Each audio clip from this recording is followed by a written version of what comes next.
The system we currently live in is completely rigged, and in this video I'll explain to you exactly why I think that is, the exact reasons, but also what I think is beneficial for building wealth, making money, and the overall pros of the current conditions. Here's the thing, I remember back when my dad was around 30 years old, way back in the days when I was enjoying nothingness.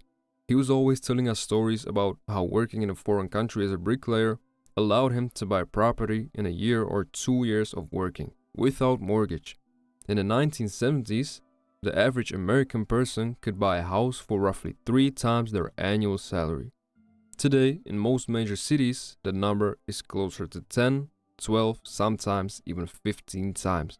A generation ago, a single income could support a family, own a home, and still have money left over. Today, 2 incomes often isn't enough to get on the property ladder without a massive mortgage hanging over your head for the next 25 to 30 years. And so suddenly I am born and the economy decides that even if I work a normal job for 50 years without mortgage, I'm unable to buy an apartment in the capital city of my country.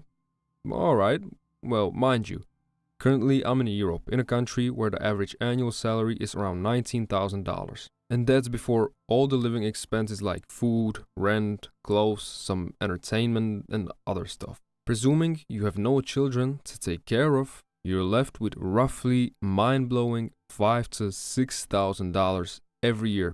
Of course, it varies, but that's what the majority of people are left with if they're not already living paycheck to paycheck. And apartments in the bigger cities are starting at $330,000, just reminding that that's the absolutely smallest apartment where a family would experience claustrophobia right after moving in.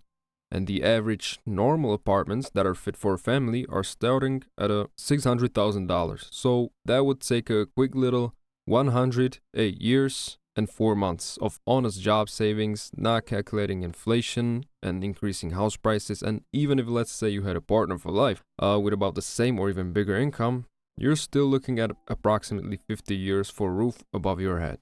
So, without sacrificing your life to the central bank and a stable employer, you're destined to be either homeless, to forever rent a place, or to become a successful entrepreneur. So, to summarize this, the cost of living are getting out of hand, getting in debt to study college that will just maybe get you a job with a salary that will mostly be enough just to somehow survive. To me, that's hardly a fair system. Now, the problem that people are starting to realize is that most ordinary people spend roughly 90,000 hours of their life working. That's about 40 years, give or take.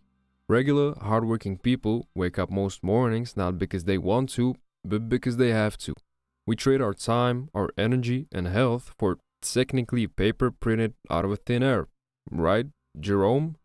Statistical data, according to OECD, shows that Gen Z is the most unemployed generation, with rates frequently doubling the national average in many countries, or extremes like Colombia, where the Gen Z unemployment rate is around 27.5%. But are Gen Z really to blame for being currently the most unemployed generation though?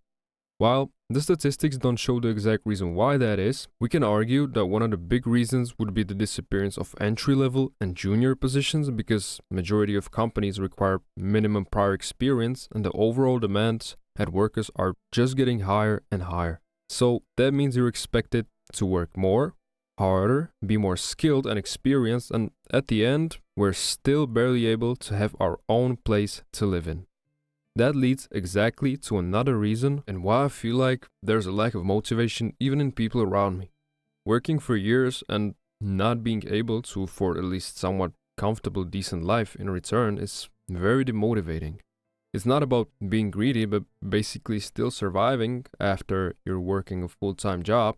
In my country, even if you're a hyper-successful employee, your maximum salary is capped at around $6,000 for the highest CEO positions. And the standard employee life is simply slowly becoming not enough for the most part, to a point where people often work 2 or even 3 jobs to get around and feed the family.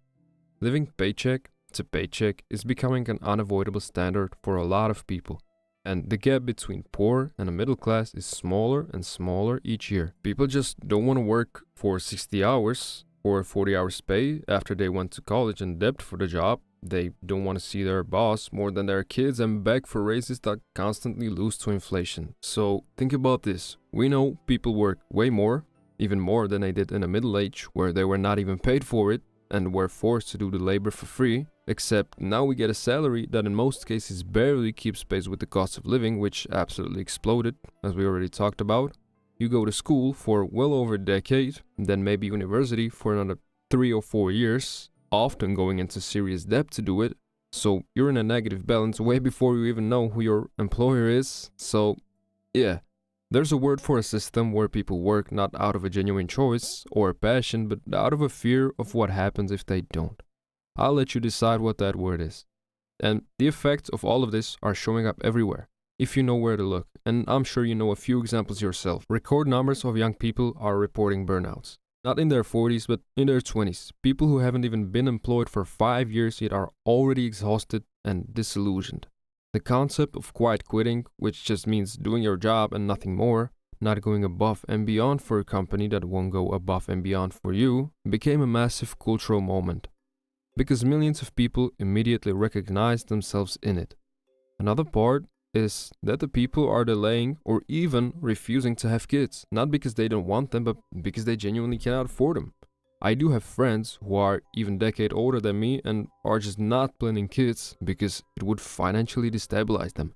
Hence the reason why Europe is dying out and birth rates are taking a deep dive and reaching extremely low numbers in majority of European countries. People are staying in their parents' homes well into their late 20s and 30s, and they're not doing it out of a laziness, but because saving a deposit for a house while paying rent and expenses at the same time genuinely feels like trying to fill a bucket that has a big hole in the bottom.